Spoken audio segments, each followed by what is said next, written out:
Madeline, thank you. Well, it's twice a year hot topic, some love and some dread. Daylight saving time is coming back around. It's a season for springing forward, meaning we are set to lose an hour of sleep this Saturday night in exchange for longer daylight periods this spring and summer. However, the time change may cost you more than an hour of sleep.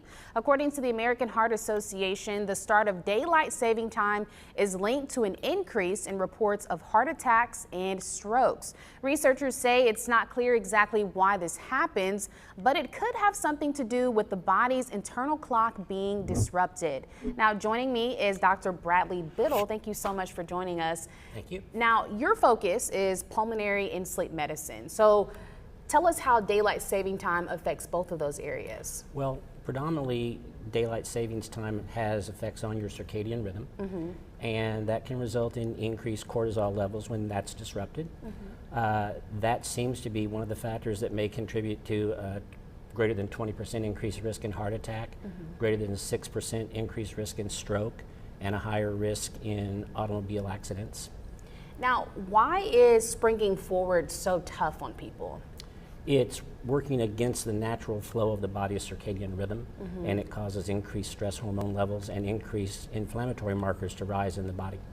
Now, we do spring forward, of course, this Sunday, so how can people prepare now?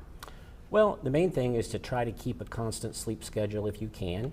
It's advantageous to try to move your sleep time forward between 15 and 20 minutes on average per day for 3 or 4 days prior if you can.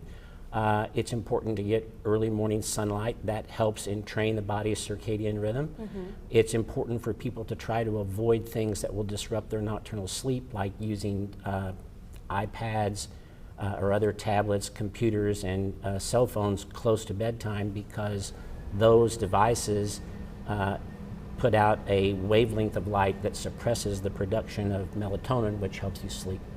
Now, if we take those steps now, will this help to lessen the impact on our health? It should. It will help improve your sleep quality as a rule, which will cut down on some of these disruptions. Now, from a medical standpoint, now, would it be healthier to do away with daylight saving time, in your opinion? Well, the American Academy of Sleep Medicine proposes that we get rid of daylight savings time. Of course, it was designed really to help with agriculture early on, not so much anymore, and it does cause significant disruptions.